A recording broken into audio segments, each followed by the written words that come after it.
Welcome to wishful ಅಡುಗೆ ಮನೆ. ಇವತ್ತು ಬಿಸಿಲು ಅಂತ ಸಬ್ಬಕ್ಕಿನ ಪ್ರತಿಭಾ. ಹೌದು ಆಶಾ, ಸಬ್ಬಕ್ಕಿಯಿಂದ ತುಂಬ ಯುನೀಕು, ತುಂಬ ಡಿಫ್ರೆಂಟ್ ರೆಸಿಪಿ ಮಾಡ್ತಾ ಇದ್ದೀವಿ. ಯಾಕಂದರೆ ಇದು ತುಂಬ ಫೇಮಸ್ ರೆಸಿಪಿ ಆಶಾ. ನಮ್ಮ ಸೈಡು ಉತ್ತರ ಕರ್ನಾಟಕ ಮತ್ತು ಸೋಲಾಪುರ್ ಮಹಾರಾಷ್ಟ್ರಲ್ಲಿ ತುಂಬ ಫೇಮಸ್ ರೆಸಿಪಿ. ಸಮರ್ ಬತ್ತಂದರೆ ಈ ರೆಸಿಪಿಗಳು ಶುರುನೇ ಆಗುತ್ತೆ ಆಶಾ. ಸೊ ಸಬ್ಬಕ್ಕಿಯಿಂದ ಹೆಂಗಂದರೆ ಫಾಸ್ಟಿಂಗ್ ಇದ್ದವರು ಕೂಡ ಯಾವಾಗ ಬೇಕು ಅವಾಗ ಮಾಡ್ಕೊಂಡು ತಿನ್ಕೊಳ್ಬಹುದು. ಸೊ ನೋಡಿ, ಇಲ್ಲಿ ಇವಾಗ ನಾವು ಸಬ್ಬಕ್ಕಿನ ತಗೊಂಡಿದ್ವಿ ಅಲ್ಲ, ಈ ಸಬ್ಬಕ್ಕಿನ ನಾವು ನೋಡಿ ಇಲ್ಲಿ ನಾನು 1 ಗ್ಲಾಸ್ ಅಷ್ಟು ಸಬ್ಬಕ್ಕಿನ ತಗೊಂಡಿದ್ದೀನಿ. ನೀವು ಯಾವ ಮೆಜರ್ಮೆಂಟ್ ಆದ್ರೂ ತಗೋಬಹುದು, ಮತ್ತೆ ಅಷ್ಟೇ ತಗೋಬೇಕು ಇಷ್ಟೇ ತಗೋಬೇಕಂತೇನಿಲ್ಲ. ಇದಕ್ಕೆ ದಪ್ಪ ಸಬ್ಬಕ್ಕಿನ ಆಗ್ಬೇಕಲ್ಲ? ಹೌದು, ದಪ್ಪ ಸಬ್ಬಕ್ಕಿ ಹಾಕಿದ್ರೇ ಇದು ತುಂಬಾ ಕರೆಕ್ಟ್ ಆಗಿ ಟೆಕ್ಸ್ಚರ್ ಬರುತ್ತೆ. ಮತ್ತೆ ತಿನ್ಬೇಕಾದ್ರೂ ಬಾಯಲ್ಲಿ ಕಟ ಕಟ ಮಾಡಲ್ಲ, ಚೆನ್ನಾಗಿ ನೆಂದಿರುತ್ತಲ್ಲ. ಬಟ್ ಇದನ್ನ ಮಾಡೋ ಪ್ರೋಸೆಸ್ ನೀಟಾಗಿ ನಾವು ಮಾಡ್ಕೋಬೇಕು. ಇವಾಗ ನೋಡಿ, ಇಲ್ಲಿ ನಾನು 1 ಗ್ಲಾಸ್ ಅಷ್ಟು ತಗೊಂಡಿದ್ದೀನಿ. 1 ಗ್ಲಾಸ್ ಅಂದ್ರೆ ಇದು ದೊಡ್ಡ ಗ್ಲಾಸ್ ಇದೆ, 250 ಗ್ರಾಮ್ ಅಷ್ಟು ಇದೆ, ಒಂದು 1/4 kg ಅಷ್ಟು. ಸೊ ಇವಾಗ ಏನ್ ಮಾಡೋಣ ಅಂದ್ರೆ ಇದಕ್ಕೆ ನೀರ್ ಹಾಕೊಳ್ಳೋಣ. ನೀರ್ ಹಾಕೊಂಡು ಇವಾಗ ಎಲ್ಲರಿಗೂ ಸಮಸ್ಯೆ ಅಂದ್ರೆ ಸಬ್ಬಕ್ಕಿನ ಯಾವ ತರ ನೆನೆಸ್ಬೇಕು ಅನ್ನೋದೇ ಎಲ್ಲರದ್ದು ಕ್ವಶನ್. ಹಂಗಾಗ್ಬಿಟ್ಟು ಫಸ್ಟ್ ಇದನ್ನ ನೀರ್ ಹಾಕಿ ಇವಾಗ ನೋಡಿ ಇಮಿಡಿಯೇಟ್ ಆಗಿ ಒಂದ್ಸರ್ತಿ ಹಿಂಗ್ ಕೈ ಆಡಿಸಿ ಇದನ್ನ ನೀರನ್ನ ನಾವು ಜಾಣಿಸ್ಕೊಂಡು ತಗೊಂಡ್ ಬರೋಣ. ನೋಡಿ, ಈ ತರ ನೀರನ್ನ ತಕೊಂಡ್ ಬಂದ ನಂತರ ಇವಾಗ ಇದ್ರೊಳಗಡೆ ನೀರನ್ನ ಹಾಕೊಳ್ಳೋಣ. ಎಷ್ಟು ನೀರು ಹಾಕ್ಬೇಕಂದ್ರೆ ಸಬ್ಬಕ್ಕಿ ಮೇಲೆ ಒಂದು ಅರ್ಧ ಇಂಚಷ್ಟು ನೀರಿರಬೇಕು. ಇಲ್ಲಾಂದ್ರೆ ತುಂಬ ಗಟ್ಟಿಯಾಗಿ ನೆನೆಯುತ್ತೆ, ಅವಾಗ ನಾವು ಮಾಡುವಂಥ ರೆಸಿಪಿ ಕರೆಕ್ಟಾಗಿ ಬರಲ್ಲ. ಸಬ್ಬಕ್ಕಿ ನೆಂದು ಸ್ವಲ್ಪ ದಪ್ಪ ಆಗುತ್ತೆ ಅಲ್ಲ? ಡಬಲ್ ಆಗುತ್ತೆ ಅಷ್ಟೇ ಸೈಜ್ ಇದ್ರದ್ದು. ನೋಡಿ, ಮೇಲ್ಗಡೆ ಒಂದಿಷ್ಟು ನೀರಿದೆ, ಮೇಲ್ ತೊಯ್ದು ಒಂದ್ ಸ್ವಲ್ಪ ಇಷ್ಟು ನೀರು ನಿಂತ್ರೆ ಸಾಕು. ಕೆಳಗಡೆಯಿಂದ ನೋಡಿದ್ರೆ ಅರ್ಧ ಇಂಚು. ನೋಡಿ, ಒಂದೊಂದ್ಸರ್ತಿ ಬಾಣ್ಲಿ ತುಂಬಾ ಗುಂಬಿರುತ್ತೆ ಅಷ್ಟೇ, ಗೊತ್ತಾಗಂಗಿಲ್ಲ, ಅವಾಗ್ನು ಮಿಸ್ಟೇಕ್ ಆಗುತ್ತೆ. ಹಂಗಾಗಿ ಸಬ್ಬಕ್ಕಿ ಮೇಲೆ ಒಂದಿಷ್ಟು ನೀರಿದ್ರೆ ಸಾಕು. ಮೇಲ್ಗಡೆ ಒಂದು ಮುಚ್ಚಳನ ಮುಚ್ಚಿಬಿಟ್ಟು ಓವರ್ ನೈಟ್ ಬಿಡಬೇಕು ಆಶಾ. ಇಲ್ಲ ನಾವು ಸಂಜೆ ಮಾಡ್ತೀವಿ ಅಂದ್ರೂ ನಡೆಯುತ್ತೆ, ಬೆಳಗ್ಗೆ ನೆನೆಸಿ ಸಂಜೆ ತನಕ ರೆಡಿ ಆಗುತ್ತೆ. ಸಂಜೆ ಕೆಲವೊಬ್ರಿಗೆ ಟೈಮ್ ಇರುತ್ತಲ್ಲ, ಆ ಟೈಮಲ್ಲಿನೂ ಮಾಡ್ಕೋಬಹುದು. ಬಿಸಿಲೇ ಬೇಕಂತೇನಿಲ್ಲ, ಏನಿಲ್ಲ. ಸೊ ನೆಳಲ್ಲಿ ಕೂಡ ನಾವು ಈ ರೆಸಿಪಿನ ಮಾಡ್ಕೋಬಹುದು. ಸೊ ಇದನ್ನ ನಾವು ಓವರ್ ನೈಟ್ ಬಿಡೋಣ. ನೋಡಿ, ಇವಾಗ ಇದನ್ನ 1 ನೈಟ್ ನೆಂದಿದೆ, ಓವರ್ ನೈಟು. ನೋಡಿ, ಈ ಥರ ಚೆನ್ನಾಗಿ ನೀರನ್ನು ಅಬ್ಸರ್ವ್ ಮಾಡಿಕೊಂಡು ಡಬಲ್ ಸೈಜಲ್ಲಿ ಆಗಿದೆ. ಹೌದು. ಸೊ ನೋಡಿ, ಇದನ್ನು ಯಾವ ಥರ ಅಂದರೆ ಎಲ್ಲಿ ಜಾಸ್ತಿ ಹಾಡಿಲ್ಲ, ಅಷ್ಟು ಚೆನ್ನಾಗಿ ಸಾಫ್ಟ್ ಆಗಿದೆ ನೋಡು. ಹೌದು, ಹಿಂಗೆ ಒಂದು ಸ್ವಲ್ಪ ಒತ್ತಿಬಿಟ್ಟು ನೋಡಿದರೆ ಚೆನ್ನಾಗಿ ಸ್ಮ್ಯಾಶ್ ಆಗುತ್ತೆ. ಹಂಗಾಗ್ಬಿಟ್ಟು ಇವಾಗ ಇದಕ್ಕೇನೆ ನಾವು ಏನು ಮಾಡೋಣ ಅಂದರೆ ಸ್ವಲ್ಪ ಉಪ್ಪನ್ನು ಉದುರಿಸ್ಕೊಳ್ಳೋಣ. ಇದಕ್ಕೆ ಜಾಸ್ತಿ ಯಾವುದು ಮಸಾಲೆ ಬೇಕಾಗಿಲ್ಲ, ಬರೀ ಸಬ್ಬಕ್ಕಿ ಉಪ್ಪು ಇದ್ದರೆ ಸಾಕು, ಈ ರೆಸಿಪಿ ಆಗುತ್ತೆ. ಅಡಿಷ್ನಲ್ ಏನೂ ಬೇಕಾಗಿಲ್ಲ. ನೋಡಿ, ಉಪ್ಪನ್ನು ಜಾಸ್ತಿ ಹಾಕೋಬಾರ್ದು. ಉಪ್ಪು ಜಾಸ್ತಿ ಹಾಕೊಂಡಿದ್ರೆ ಒಣಗದ ನಂತರ ಜಾಸ್ತಿ ಆಗುತ್ತೆ ಆಶಾ. ಹೌದು. ಹಾಗಾಗಿ ನೋಡಿ, ಇದನ್ನ ಇವಾಗ ಮಿಕ್ಸ್ ಆಯ್ತಲ್ಲ, ಇವಾಗ ಇದನ್ನ ಪಕ್ಕಕ್ಕೆ ಇಡೋಣ. ಇವಾಗ ನೋಡಿ, ಒಂದು ಇಡ್ಲಿ ಪಾತ್ರೆನ ತಗೊಂಡ್ಬಿಟ್ಟು ಅದ್ರ ಒಳಗಡೆ ನೀವು ಇಡ್ಲಿ ಎಲ್ಲ ಮಾಡಬೇಕಾದ್ರೆ ಎಷ್ಟು ಕೆಳಗಡೆ ನೀರು ಹಾಕ್ತಿರಲ್ಲ, ಅಷ್ಟು ನೀರನ್ನ ಹಾಕೋಬೇಕು. ನಾನು ಇಲ್ಲಿ 1.5 ಗ್ಲಾಸ್ ಅಷ್ಟು ನೀರನ್ನ ಹಾಕೊಂಡಿದ್ದೀನಿ. ಮೇಲ್ಗಡೆ ಒಂದು ಲಿಡ್ಡನ್ನ ಮುಚ್ಚಿಬಿಟ್ಟು ಇದನ್ನ ನಾವು ಇಡ್ಲಿ ತರ ಪ್ರೀ ಹೀಟ್ ಮಾಡ್ಕೊಳ್ಳೋಣ. ನೀರನ್ನ ಕಾಯಿಸ್ಕೋಬೇಕು. ಹೌದು, ಇದನ್ನ ಪಕ್ಕಕ್ಕೆ ಇಟ್ಬಿಡೋಣ ಅಂತೆ ನೀರು ಕಾಯೋಕೆ. ನೋಡಿ, ಇವಾಗ ಇಲ್ಲಿ ಇಡ್ಲಿ ಮಾಡೋರದ್ದು ಪ್ಲೇಟನ್ನು ತಗೊಳ್ಳೋಣ. ನಿಮ್ಮ ಹತ್ರ ಯಾವ ಥರ ಇದೆ ಆ ಥರ ತಗೋಬಹುದು. ಇಲ್ಲ ನಿಮಗೆ ದೊಡ್ಡ ದೊಡ್ಡದಲ್ಲಿ ಸೈಜಲ್ಲಿ ಸಬ್ಬಕ್ಕಿ ಹಪ್ಪಳನ ಬೇಕು ಅಂದರೆ ಅದರಲ್ಲಿ ನೀವು ಇದನ್ನ ಬರುತ್ತಲ್ಲ ತಟ್ಟೆ ಇಡ್ಲಿ ಮಾಡೋದು, ಅದನ್ನು ಕೂಡ ತಗೋಬಹುದು. ಇಲ್ಲಿ ಎಣ್ಣೆ ಹಚ್ಕೋಬೇಕಾದ್ರೆ ತುಂಬ ಜಾಸ್ತಿ ಎಣ್ಣೆನ ಹಚ್ಕೋಬಾರ್ದು, ತುಂಬ ಕಡಿಮೆ ಎಣ್ಣೆ ಹಚ್ಕೋಬೇಕು. ಯಾಕಂದರೆ ಇದು ನಾವು ವರ್ಷಾನುಗಟ್ಟಲೆ ಸ್ಟೋರ್ ಮಾಡ್ತೀವಲ್ಲ, ಹಾಗಾಗಿ ಎಣ್ಣೆ ಜಾಸ್ತಿ ಆಗಿದ್ರೆ ವಾಸನೆ ಬರೋ ಚಾನ್ಸಸ್ ಇರುತ್ತೆ. ಸುಮ್ಮನೆ ಇದನ್ನು ಜಾಸ್ತಿ ಅಂಟ್ಕೋಬಾರ್ದು ಅಂತೇಳಿ ಹಚ್ಕೊಂಡಂಗೆ. ಇವಾಗ ಏನು ಮಾಡೋಣ ಅಂದರೆ ಒಂದು ಪ್ಲೇಟಲ್ಲಿ ನಾವು ಉಪ್ಪೇನು ಕಲಸಿಟ್ಕೊಂಡಿದ್ವಲ್ಲ ಈ ಸಬ್ಬಕ್ಕಿನ ಇದ್ರ ಮೇಲ್ಗಡೆ ನೀಟಾಗಿ ಉದುರಿಸ್ಕೋಬೇಕು. ನೋಡಿ, ಈ ಥರ ಒಂದ್ರ ಮೇಲೆ ಒಂದು ಹಾಕೋಬಾರ್ದು, ಹಿಂಗೆ ಅಗಳ ಹಿಂಗೆ ಕಾಣಬೇಕು ಆಶಾ. ಒಂದಕ್ಕೊಂದು ಜಾಯಿಂಟ್ ಆಗಬೇಕು ಅಷ್ಟೇ. ಇದು ನೀವು ಕಲರ್ಫುಲ್ಲಾಗಿ ಬೇಕಂದರೆ ಕಲರು ಕೂಡ ಒಂದು ಸ್ವಲ್ಪ ಸೆಪ್ರೇಟ್ ಮಾಡಿ ಹಾಕೋಬಹುದು. ಬಟ್ ಇಲ್ಲಿ ನಾನು ಪ್ಯೂರೇ ಮಾಡ್ತಾ ಇದ್ದೀನಿ, ವೈಟ್ ಕಲರಲ್ಲಿನೇ. ಇದನ್ನು ಸುಮಾರು ಅಂಗಡಿಯಲ್ಲೆಲ್ಲ ತೊಗೊಂಡು ತಿಂದಿರ್ತೀರ. ಸೊ ಈ ಹಪ್ಪಳ ಕರೆದ ನಂತರ ನಿಮ್ಗೆ ಗೊತ್ತಾಗುತ್ತೆ ಇದು ಯಾವ ಥರ ಹಪ್ಪಳ ಅಂತ. ಇದು ಭಾರಿ ಫೇಮಸ್ ರೆಸಿಪಿ ಆಶಾ ನಮ್ಮ ಸೈಡು. ಹೌದು, ತುಂಬ ದಪ್ಪ ಹಾಕೋಬಾರ್ದು, ಹಿಂಗೆ ಅಗಳಾಗಿನೇ ಹಾಕೋಬೇಕು. ಇದು ಸ್ಟೀಮ್ ಆದಾಗ ಒಂದಕ್ಕೊಂದು ಜಾಯಿಂಟ್ ಆಗುತ್ತೆ ಆಶಾ.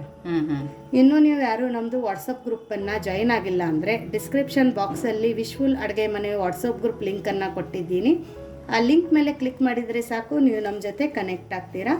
ಇನ್ನೂ ಯಾರಿಗಾದರೆ ನಮ್ಮದು ವಿಶ್ಫುಲ್ ಅಡುಗೆ ಮನೆಯದು ಪ್ಯೂರ್ ಆರ್ಗ್ಯಾನಿಕ್ ಪ್ರಾಡಕ್ಟ್ಸ್ಗಳು ಬೇಕಂದರೆ ಸಾಂಬಾರು ಪುಡಿ ಆಗಿರ್ಬೋದು, ಉತ್ತರ ಕರ್ನಾಟಕ ಸ್ಪೆಷಲ್ ಶೇಂಗಾ ಹಿಂಡಿ ಆಗಿರ್ಬೋದು, ಮಸಾಲೆ ಖಾರ ಆಗಿರ್ಬೋದು, ಅಥವಾ ಯಾವುದೇ ಥರ ಉತ್ತರ ಕರ್ನಾಟಕದ್ದು ಫೇಮಸ್ಸು ಸ್ನ್ಯಾಕ್ಸ್ ಐಟಮ್ ಆಗಿರ್ಬೋದು, ಅದನ್ನು ಕೂಡ ಬೇಕು ಅಂದರೆ ವಾಟ್ಸಪ್ ನಂಬರ್ ಕೊಟ್ಟಿದ್ದೀನಿ ನಾನು ಡಿಸ್ಕ್ರಿಪ್ಷನ್ ಬಾಕ್ಸಲ್ಲಿ. ಅಲ್ಲಿ ವಾಟ್ಸಪ್ ಮಾಡಿದರೆ ಸಾಕು, ನಿಮಗೆಲ್ಲ ಡೀಟೇಲ್ಸ್ ಬರುತ್ತೆ.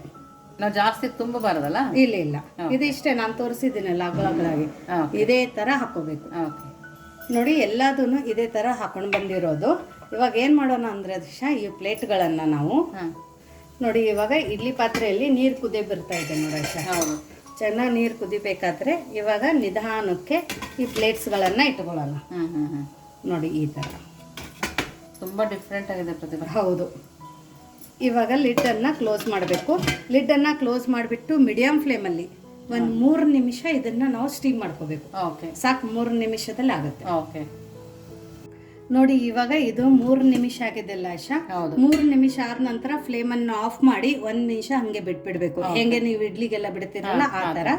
ಇವಾಗ ಇದನ್ನ ಪ್ಲೇಟನ್ನು ತೆಗೆದ್ಬಿಟ್ಟು ಇದನ್ನ ನಾವು 1 ಸೆಕೆಂಡ್ ಆರೋಕ್ ಬಿಡೋಣ ಅಂತ. ಸ್ವಲ್ಪ ಆರಬೇಕು, ಬಿಸಿ ಇದ್ರಲ್ಲಿ ತೆಗಿಯೋಕ್ಕಾಗಂಗಿಲ್ಲ. ಸೊ ಇದನ್ನ ಆರೋಕ್ ಬಿಡೋಣ. ನೋಡಿ ಇದು ಚೆನ್ನಾಗಿ ಆರಿದೆ. ಆರಿದ ನಂತರನೇ ನಾವು ಇದನ್ನ ತಕ್ಕೋಬೇಕು, ಇಲ್ಲ ಅಂದರೆ ಕಟ್ ಆಗೋ ಚಾನ್ಸಸ್ ಇರುತ್ತೆ ಆಶಾ. ನೋಡಿ ನೀಟಾಗಿ ಏಳುತ್ತೆ ಆರಿದ ನಂತರ. ಇಷ್ಟು ಚೆನ್ನಾಗಿ ಬರುತ್ತೆ, ಟ್ರಾನ್ಸ್ಪರೆಂಟ್ ಗ್ಲಾಸಿ ಥರ ಆಗಿದೆ ನೋಡಿ. ಹೌದು, ಪರ್ಫೆಕ್ಟ್ ಟೆಕ್ಸ್ಚರ್ ಆಗಿದೆ. ನೀರು ಹಾಕಿಲ್ಲ, ಕುದಿಸೂ ಇಲ್ಲ ಪ್ರತಿಭಾ. ಹೌದು, ಇದು ಕುದಿಸೋ ಟೆನ್ಷನ್ನು ಇಲ್ಲ. ಈ ಥರ ನೋಡಶ ನಾವು ನಮ್ಮ ಸೈಡು ಈ ಥರ ಬುಟ್ಟೆ ಮೇಲೆ ಈ ಥರ ಹಾಕ್ತಾ ಹೋಗ್ತೀವಿ ನೋಡಿ. ಇಲ್ಲಿಂದ ತೆಗೆದ ನಂತರ ಉಲ್ಟಾನೇ ಹಾಕಬೇಕು ಇದೇ ಥರ. ಯಾಕಂದರೆ ತೆಳಗಡೆ ಒಂದು ಸ್ವಲ್ಪ ನೀರಿನ ಅಂಶ ಥರ ಇರುತ್ತೆ, ಸ್ಟೀಮ್ ಆಗಿರುತ್ತಲ್ಲ. ಹೌದು ನೋಡಿ, ಆರಿದ ನಂತರ ನೀಟಾಗಿ ಉಜ್ಸುತ್ತೆ. ಸೊ ಇವಾಗ ನಾವು ಇದನ್ನ ಬಿಸಿಲಿಗೆ ಒಯ್ದು ಹಾಕೋಣ. ನೋಡಿ ಇವಾಗ ಈ ಹಪ್ಪಳನ ನಾನು ಬಿಸಿಲಿಗೆ ತಗೊಂಡು ಬಂದಿದ್ದೀನಿ. ಈ ಥರ ಹಾಕೊಳ್ಳೋಣ. ಎಷ್ಟು ಮುತ್ತಿನ ಥರ ಕಾಣ್ತಾ ಇದೆ.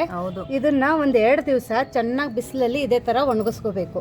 ನೀವು ನೆರಳಲ್ಲಿ ಮಾಡಿದ್ರೆ ರಾತ್ರಿ, ಬೆಳಗ್ಗೆ ಎದ್ದ ತಕ್ಷಣ ತಂದು ಬಿಸಿಲಿಗೆ ಹಾಕ್ಬಿಡಿ. ನೋಡಿ ಇದನ್ನು ಮತ್ತೆ ಅಕಸ್ಮಾತ್ ಈ ಥರ ಕಟ್ಟಾಗಿದ್ರೆ ಅನ್ಕೊಳ್ಳಿ, ಹಾಕಬೇಕಾದ್ರೆ ಇದನ್ನ ಮತ್ತೆ ಈ ಥರ ಹಚ್ಚಿದ್ರೆ ಸಾಕದು ಸ್ಟಿಕ್ ಆಗುತ್ತೆ ಆಶಾ. ಸೊ ಇದನ್ನ ಎಲ್ಲದನ್ನು ನಾವು ಇದೇ ಥರ ಮಾಡಿಕೊಂಡು ಒಣಗಿಸ್ಕೊಂಡು ತಗೊಂಡು ಬರೋಣ ಅಂತೆ. ನೋಡಿ ನಮ್ದು ಸಬ್ಬಕ್ಕಿ ಬಿಸಿಲಲ್ಲಿ ಚೆನ್ನಾಗಿ ಒಣಗಿ ಬಂದಿದೆ ನೋಡಿ ಆಶಾ. ನೋಡಿ ಹಿಂಗೆ ಕಾಣಿಸ್ತಾ ಇದೆ, ಫುಲ್ ಟ್ರಾನ್ಸ್ಪರೆಂಟು. ಇಲ್ಲಿ ನೋಡಿ ಕೈನೂ ಕಾಣ್ತಾ ಇರ್ಬೋದು ನಂದು. ಅಷ್ಟು ಚೆನ್ನಾಗಿ ಒಣಗಿದೆ, ಅಷ್ಟು ಟ್ರಾನ್ಸ್ಪರೆಂಟ್ ಆಗಿದೆ. ಸೊ ಬರೀ ಇದಕ್ಕೆ ಉಗ್ಗುದ್ದು ಸಾಬುದಾಣಿ ಹಪ್ಪಳು ಕೂಡ ಅಂತೀವಿ, ಯಾಕಂದ್ರೆ ಸ್ಟೀಮಲ್ಲಿ ಆಗಿರೋಂಥದ್ದಲ್ಲ ಆಶಾ. ಸೊ ನೋಡಿ ಇವಾಗ ಇದನ್ನ ನಾವು ಎಣ್ಣೆಗೆ ಬಿಟ್ಟಾಗ ಯಾವ ತರ ಆಗುತ್ತೆ ಅಂತ ನೋಡೋಣ ಬನ್ನಿ. ಯಾಕಂದ್ರೆ ಸುಮಾರು ಜನ ಅಂತಾರೆ ಈ ತರ ಮಾಡಿದ್ರೆ ಎಣ್ಣೆಯಲ್ಲಿ ಚೆನ್ನಾಗಿ ಅರಳಲ್ಲ ಅಂತ ಹೇಳ್ಬಿಟ್ಟು. ಸೊ ಇದು ಎಣ್ಣೆಯಲ್ಲಿ ಎಷ್ಟು ಚೆನ್ನಾಗಿ ಅರಳುತ್ತೆ ಅಂತ ನೋಡೋಣ ಬನ್ನಿ. ನೋಡಿ ಎಣ್ಣೆ ಚೆನ್ನಾಗಿ ಬಿಸಿಯಾಗಿರಬೇಕು. ಎಣ್ಣೆ ಚೆನ್ನಾಗಿ ಬಿಸಿಯಾಗೋಣ. ಇವಾಗ ನಾವು ಈ ಸಬ್ಬಕ್ಕಿ ಹಪ್ಪಳನ ಹಾಕೊಳ್ಳೋಣ. ಹಾಕೊಂಡ್ಬಿಟ್ಟು ಫ್ಲೇಮನ್ನು ಮೀಡಿಯಮ್ ಫ್ಲೇಮಲ್ಲಿನೇ ಇಟ್ಕೊಳ್ಳಿ. ನೋಡಿ ಹೂ ಅರಳ್ದಂಗೆ ಅರಳ್ತದೆ ನೋಡ್ತಿದ್ರ. ಒಂದಕ್ಕೆ 3 ಪಟ್ಟು ಅರಳಿದೆ ನೋಡಿ. ಸಬ್ಬಕ್ಕಿ ಎಷ್ಟು ಚೆನ್ನಾಗಿ ಕಾಣ್ತಾ ಇದೆ. ಹೌದು,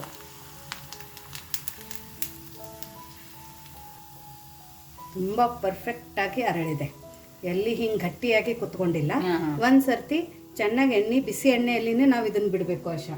ಯಾಕಂದ್ರೆ ನೀವು ಎಣ್ಣೆ ಚೆನ್ನಾಗಿ ಕಾಯ್ದಿಲ್ಲ, ನೀವು ಬಿಟ್ರೆ ಇದು ಚೆನ್ನಾಗಿ ಅರಳಲ್ಲ ಅವಾಗ.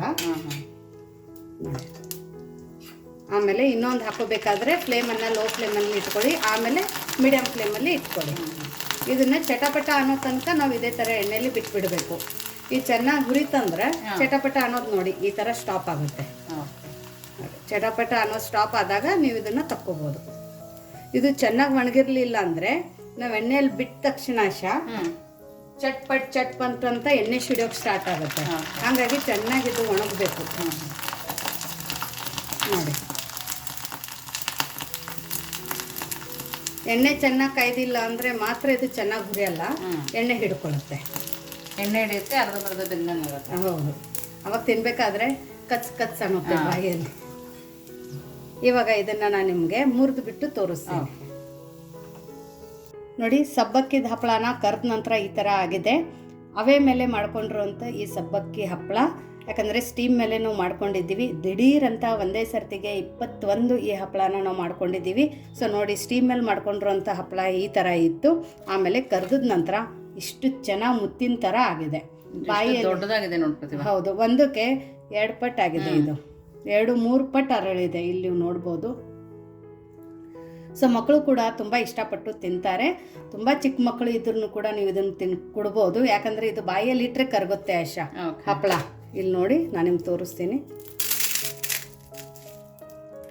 ನೋಡಿ ಎಷ್ಟು ಚೆನ್ನಾಗಿ ಪುಡಿಯಾಗಿದೆ ನೋಡಿ ಆಶಾ. ಟೇಸ್ಟ್ ಬಾಯಲ್ಲಿ ಕುರುಕುರು ಅಂತ ಇದೆ ಪ್ರತಿಭಾ. ಹೌದು ನೋಡಿ, ಇದ್ರದ್ದು ಒಂದೊಂದು ಅಗಲೂ ಕೂಡ ಎಷ್ಟು ದಪ್ಪ ಆಗಿದೆ. ಮಾಡೋದಂತೂ ತುಂಬ ಈಸಿ ಇದೆ. ನಿಮಗೆ ಇವತ್ತಿಂದ ಈ ಹಪ್ಪಳ ರೆಸಿಪಿ ಹೇಗೆ ಅನ್ನಿಸ್ತು ಅಂತಲೂ ಕಮೆಂಟ್ ಮೂಲಕ ತಿಳಿಸಿ. ಇದು ಹಪ್ಪಳ ನೀವು ಫಾಸ್ಟಿಂಗ್ಗೂ ತಿನ್ಕೋಬೋದು, ಖಾಲಿ ಟೈಮಲ್ಲಿ ತಿನ್ಕೋಬೋದು, ಉಪವಾಸಕ್ಕೂ ತಿನ್ಕೋಬೋದು, ಏಕಾದಶಿಗೂ ತಿನ್ಕೋಬೋದು. ಸೊ ಕೆಲವೊಬ್ಬೊಬ್ಬರು ವಾಟ್ಸಪ್ ಗ್ರೂಪಲ್ಲಿ ನೀವು ಏಕಾದಶಿಗೆ ಫಾಸ್ಟಿಂಗ್ ರೆಸಿಪಿನ ತೋರಿಸಿ, ಈ ಥರ ಒಂದು ಹಪ್ಪಳ ರೆಸಿಪಿಗಳಾಗಲಿ ಅಥವಾ ದಿಢೀರಂತ 1 ವರ್ಷಕ್ಕೆ ನಾವು ಸ್ಟೋರ್ ಮಾಡಿಕೊಂಡು ಇಮಿಡಿಯೇಟಾಗಿ ಕರ್ಕೊಂಡು ತಿನ್ನೋವಂಥ ರೆಸಿಪಿ ಕೂಡ ತೋರಿಸಿ ಅಂತ ಕೇಳಿದರು. ಸೊ ಅವರಿಗೋಸ್ಕರನೂ ನಾನು ಇವತ್ತಿಂದ ಈ ರೆಸಿಪಿನ ಮಾಡಿದ್ದೀನಿ. ನೀವು ಈ ಥರ ರೆಸಿಪಿನ ಒಂದು ಸರ್ತಿ ಮಾಡಿ, ಬರೀ ಸಬ್ಬಕ್ಕಿ ಮತ್ತು ಉಪ್ಪಿದ್ರೆ ಸಾಕು, ನಿಮ್ಮದು ಈ ರೆಸಿಪಿ ಆಗುತ್ತೆ. ಸೊ ನಿಮಗೆ ಈ ರೆಸಿಪಿ ಇಷ್ಟ ಆಗಿದ್ದರೆ ನಮಗೆ ಕಮೆಂಟ್ ಮೂಲಕ ತಿಳಿಸಿ. ಇನ್ನೂ ನೀವು ನಮ್ಮದು ವಾಟ್ಸಪ್ ಗ್ರೂಪನ್ನು ಫಾಲೋ ಮಾಡ್ತಾ ಇಲ್ಲ ಅಂದರೆ ಡಿಸ್ಕ್ರಿಪ್ಷನ್ ಬಾಕ್ಸಲ್ಲಿ ಲಿಂಕ್ ಇದೆ, ನಮ್ಮ ವಾಟ್ಸಪ್ ಗ್ರೂಪನ್ನು ಫಾಲೋ ಅಲ್ಲಿ ಮಾಡ್ಬೋದು. ಮತ್ತೆ ಸಿಗೋಣ ನಾವು ಇದೇ ಥರ ಹೊಸ ರೆಸಿಪಿ ಜೊತೆ. ವಿಶ್ಫುಲ್ ಅಡುಗೆ ಮನೆಯಲ್ಲಿ. Thank you.